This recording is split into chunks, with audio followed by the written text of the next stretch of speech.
Marilah kita bersyukur kepada kehadirat Allah Subhanahu wa taala pada malam yang berbahagia dan mulia ini. Kita masih diberikan sihah wal afiyah oleh Allah sehingga kita bisa hadir di tempat yang mulia ini sambil menunggu pelaksanaan salat Isya secara berjamaah.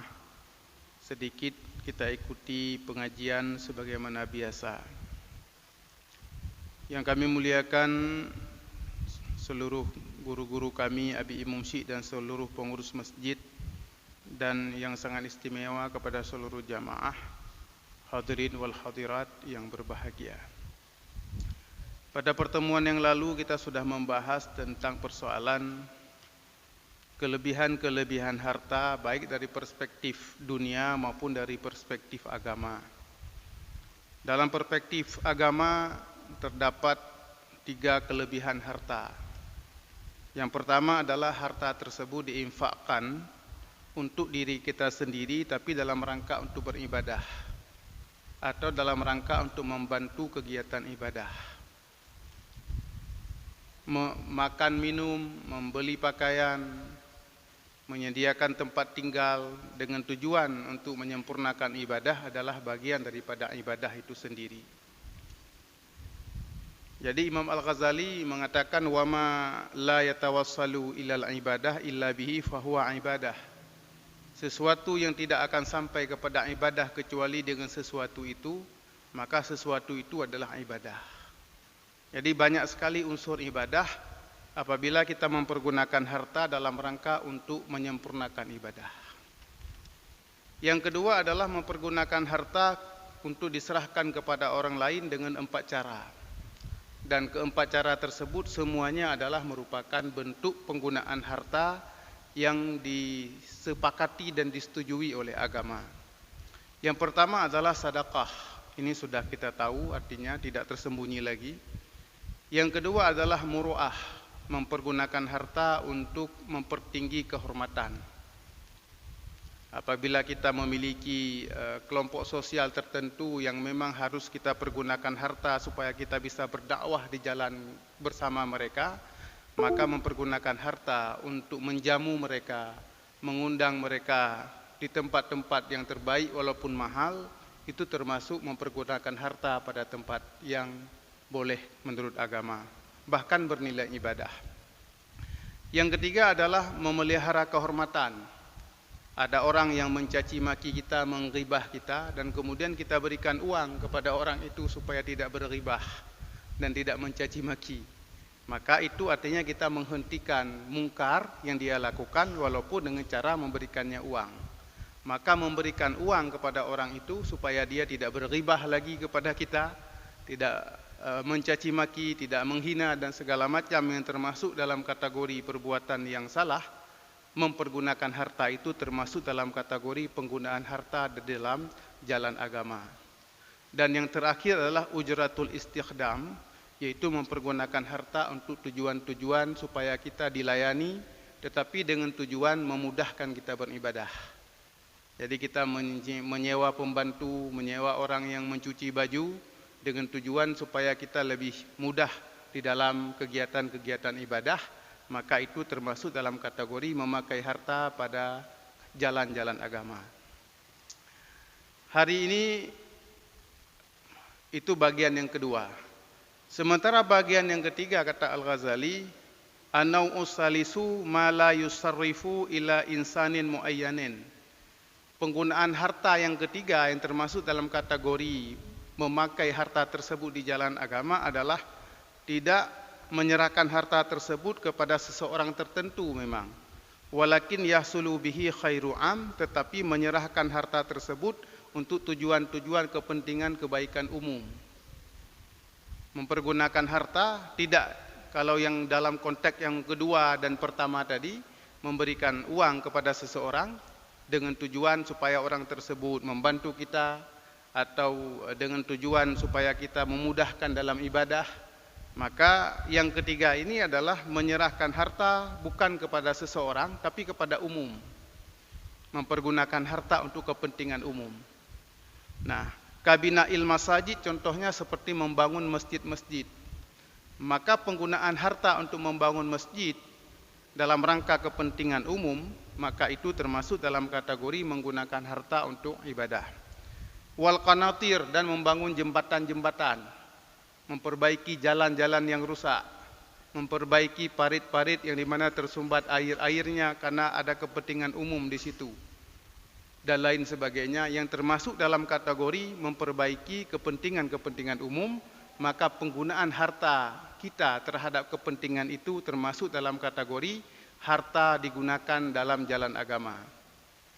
Kemudian waribatat, dan membangun musalla-musalla, membangun menasah, membangun tempat-tempat pengajian untuk kepentingan umum, maka itu termasuk dalam kategori penggunaan harta di dalam konteks aspek agama. Wa daurul marda, dan membangun rumah-rumah sakit, menyediakan fasilitas kesehatan, membangun klinik-klinik. Dengan klinik tersebut kita bisa membantu orang yang sedang dalam keadaan susah. Dengan rumah sakit itu kita bisa membantu orang-orang yang dalam keadaan berhajat kepada kesembuhan dan pengobatan. Maka itu disebut sebagai penggunaan harta kepada jalan-jalan agama.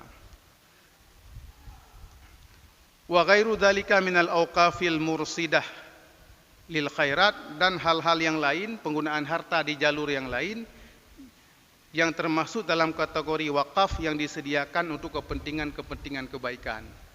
Bersedekah, mewakafkan sesuatu kepada kepentingan umum, mewakafkan sumur yang di situ kemudian airnya dinikmati oleh masyarakat umum, apalagi di tempat-tempat di mana air sangat susah diperoleh. Kita mewakafkan sumur-sumur kepada masyarakat di situ. Mereka berwudu dengan air itu, mereka makan dan minum dengan mempergunakan air itu, mereka mandi dengan air itu, mereka membasuh pakaian mereka dengan air itu. Maka auqaf itu atau wakaf-wakaf itu yang mursidah, yang dipersiapkan wakaf-wakaf tersebut untuk lil khairat, untuk kepentingan-kepentingan kebaikan, maka itu termasuk dah dalam kategori mempergunakan harta pada jalan agama. Inilah kaum muslimin dan muslimat yang berbahagia yang dirahmati Allah, yang merupakan bagian daripada peradaban Islam. Jadi membangun rumah sakit, membangun fasilitas umum, membangun tempat-tempat demi kepentingan publik, membangun tempat-tempat yang dibutuhkan oleh masyarakat, itu termasuk mempergunakan harta dalam kategori agama. Nah, kata Al-Ghazali. Kemudian wahya minal khairatil mu'abbadah, dan menggunakan harta untuk kepentingan umum dalam bentuk wakaf itu termasuk di dalam kebaikan yang bersifat abadi. Karena wakaf itu adalah kita menghentikan kepemilikan kita dan menyerahkan itu kepada Allah. Maka khairat mu'abbadah, maka kebaikan yang ada pada wakaf-wakaf yang kita serahkan itu adalah kebaikan yang bersifat abadi. Ad-darratu ba'dal maut, yang memiliki efek dan memiliki kepentingan dan mengalir sesudah kita mati. Yang wakaf-wakaf yang diserahkan itu. Nah, wal almustajbalatu barakata ad'iyati salihin, dan hal itu dapat menimbulkan, menarik keberkahan dari doa-doa orang yang saleh. Ketika kita menyedekahkan, mewakafkan ke masjid, di masjid itu akan ada orang yang berdoa bagi wakif, bagi orang yang berwakaf. Mewakafkan kepada dayah, pesantren, pendidikan, itu pasti ada orang yang akan berdoa supaya orang-orang yang memberikan wakaf itu diberikan keberkahan dan lain sebagainya. Wa nahika biha khairan, maka hati-hatilah jangan sampai engkau tidak memiliki kebaikan sedikit pun. Maka oleh karena itu, inilah kata Al-Ghazali, fahadhihi jumlatu fawaidil mali fiddin. Inilah kesimpulan-kesimpulannya tentang bagaimana harta itu dipakai pada jalan-jalan agama. Jadi menggunakan harta pada jalan agama itu ada 3. Pertama, menggunakan harta untuk kita infakkan kepada diri kita sendiri dengan tujuan beribadah atau membantu kita beribadah. Yang kedua, mempergunakan harta untuk diserahkan kepada orang lain, apakah dalam bentuk sedekah, bentuk jamuan, bentuk lain-lain sebagainya. Dan yang ketiga, mempergunakan harta untuk kepentingan umum pada jalan kebaikan. Maka inilah secara umum merupakan faedah atau merupakan kumpulan daripada faedah berfungsinya harta dalam konteks jalan agama. Wa amal afatu fa diniyatun wa dunyawiyatun. Pada pertemuan yang lalu kita sudah menjelaskan bahwa dalam perspektif Imam Al-Ghazali, harta itu ada aspek positif, ada aspek negatif. Ada kebaikannya di situ dan ada keburukannya di situ. Aspek kebaikannya sudah dijelaskan tadi dari sisi agama. Dan adapun bahaya harta, itu ada bahaya secara agama dan ada bahaya secara dunia. Jadi harta itu juga punya aspek bahaya, punya segi di mana harta itu berbahaya bagi kita, di samping dia memiliki manfaat. Maka sebagaimana telah kita bahas sebelumnya, bahwa dari satu sisi harta itu baik apabila dia ditinjau dari kebaikannya, di sisi yang lain harta itu punya keburukan apabila ditinjau dari keburukannya. Tergantung bagaimana harta tersebut dikelola dan dipergunakan. Maka adapun bahaya-bahaya secara agama itu ada 3, kata Imam Al-Ghazali. Al-ula ayyajurra ilal ma'asi. Harta tersebut dapat menjerumuskan kita ke dalam maksiat. Kenapa? Fa innal mala yahruku da'iyatal ma'asi wa irtikabil fujur. Karena harta tersebut dapat menggerakkan orang yang memiliki harta tersebut supaya memiliki keinginan-keinginan maksiat dan melakukan dosa. Ada keinginan untuk mencari hiburan, entertainment, mencari kesenangan. Itu tidak bisa dilakukan oleh orang-orang yang tidak memiliki harta, apalagi apabila maksiat atau kemungkaran tersebut membutuhkan biaya. Harus pergi jauh, misalnya harus bepergian keluar kota untuk mencari hiburan dan sebagainya, maka itu termasuk di dalam bahaya harta secara agama. Sementara orang yang tidak memiliki harta atau tidak mampu, tidak ada bahaya itu. Secara harta ya, mungkin mereka memiliki bahaya yang lain, tetapi dari konteks harta, orang yang tidak punya harta yang tidak ada bahaya bahwa dia akan mempergunakan harta untuk maksiat. Tetapi orang yang punya harta, di situ ada potensi bagi yang bersangkutan mempergunakan harta untuk terjerumus ke dalam maksiat, wa irtikabil fujur, dan kemudian melakukan hal-hal yang penuh dengan dosa. Itu bahaya yang pertama. Dan itu mudah kita bayangkan, apalagi yang orang-orang yang masih muda, masih lajang, memiliki harta, dititipkan harta oleh Allah, dan kemudian punya gejolak-gejolak, keinginan-keinginan selera dan lain sebagainya. Apabila tidak bisa mengendalikan diri dengan fasilitas harta yang dimilikinya, maka mereka dengan mudah dapat melaksanakan maksud-maksud jahat dan maksiat yang timbul dalam fikiran hawa nafsunya. Asaniyatu, adapun yang kedua, annahu yajurru ila tana'umi fil mubahat. Yang kedua, dengan memiliki harta itu maka seseorang itu bisa tertarik untuk bernikmat-nikmat pada yang mubah. Memang tidak haram, tapi mubah. Bernikmat-nikmat dengan sesuatu yang mubah. Wa tamarruni alaihi hatta yasira ma'lufan indahu wa mahbuban la yasbiru anhu.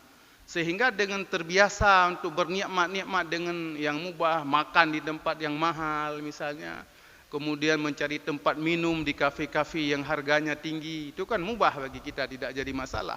Makan di restoran-restoran bergengsi misalnya, itu mubah, bernikmat-nikmat, tidur di tempat di hotel-hotel berbintang, ya. Dan kemudian sudah terbiasa dengan hal itu, sudah membiasakan diri kalau makan harus di restoran yang mewah, minum harus di kafe-kafe yang bergengsi, tidur harus di hotel berbintang.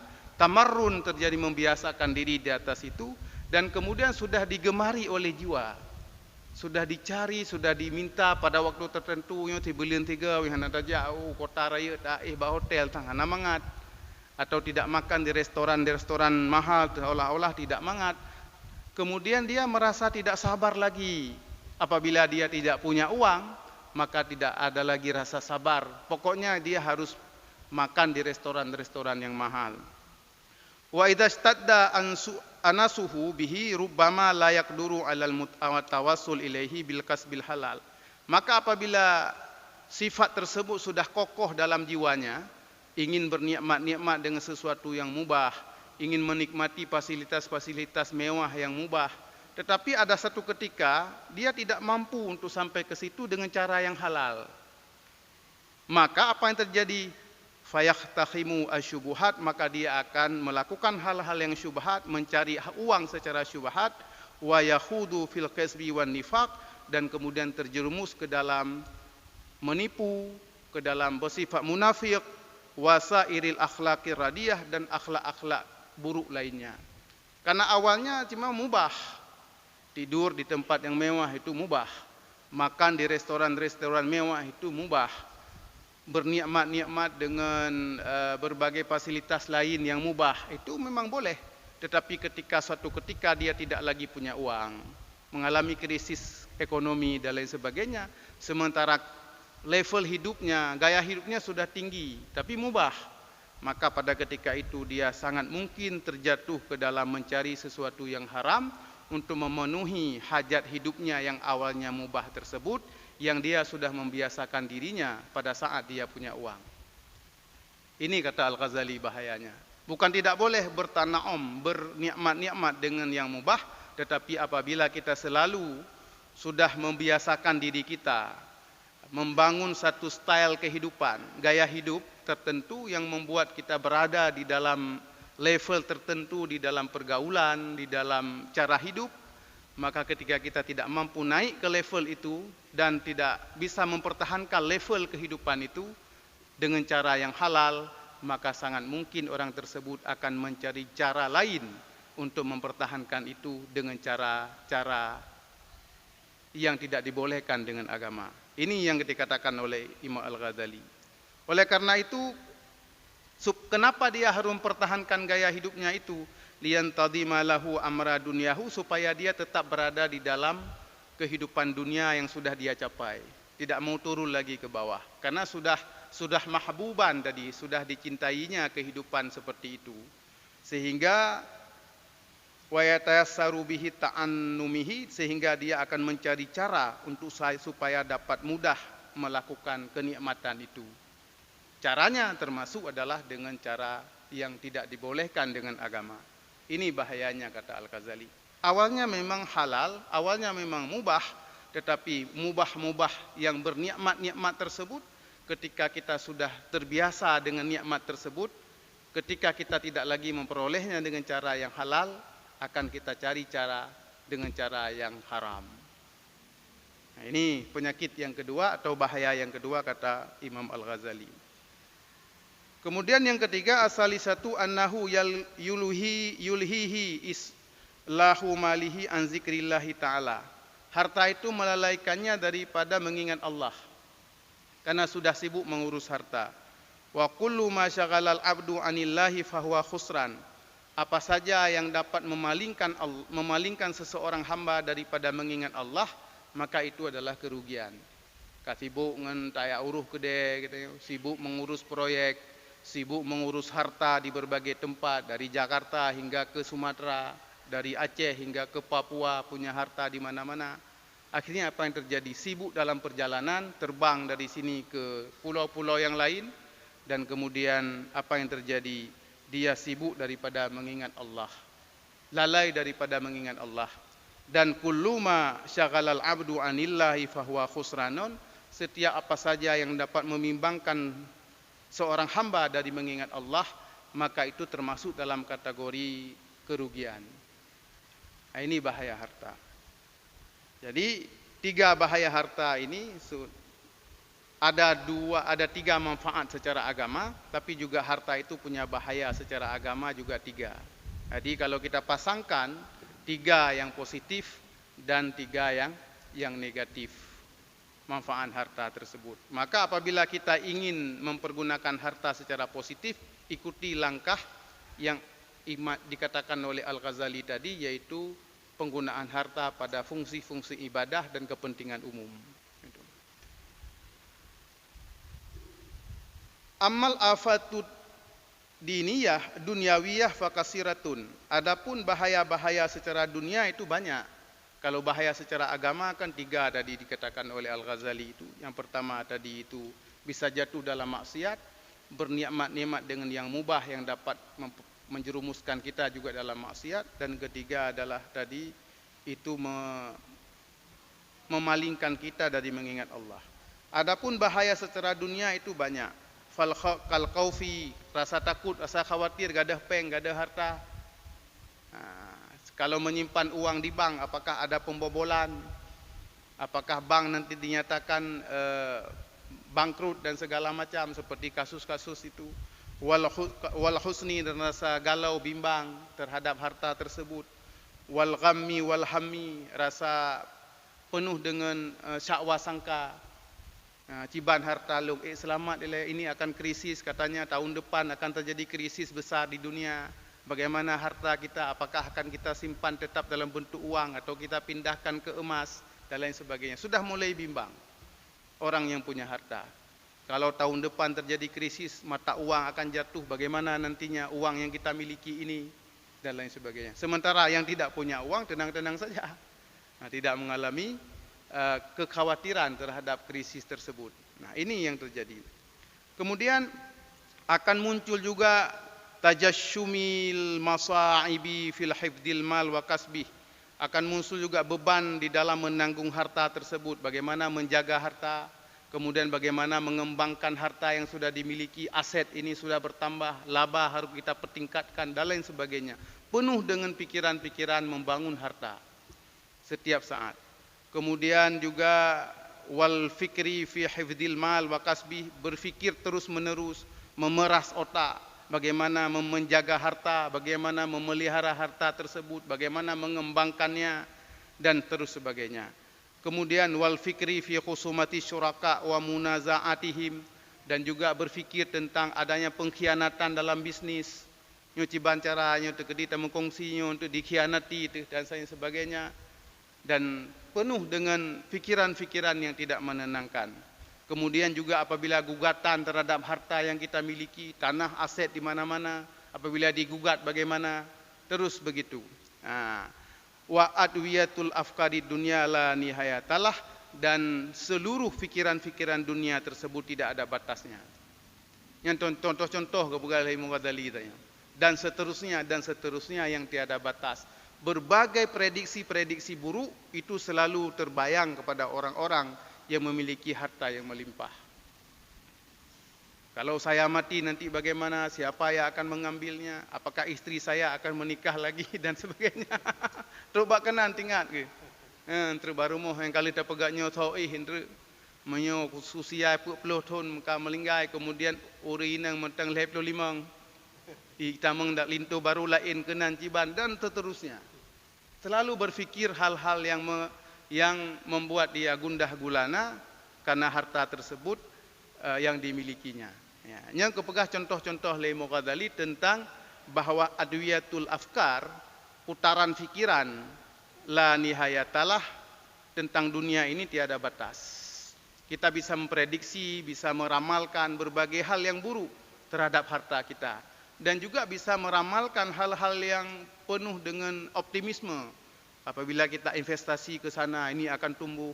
Tapi ada bahaya investasi bagaimana dan seterusnya. Dan ini merupakan adwiyatul afkar duniawi. Merupakan putaran-putaran fikiran duniawi yang tidak memiliki batas. Jadi akan terus bisa kita bayangkan, bisa kita imajinasikan dan terus sebagainya.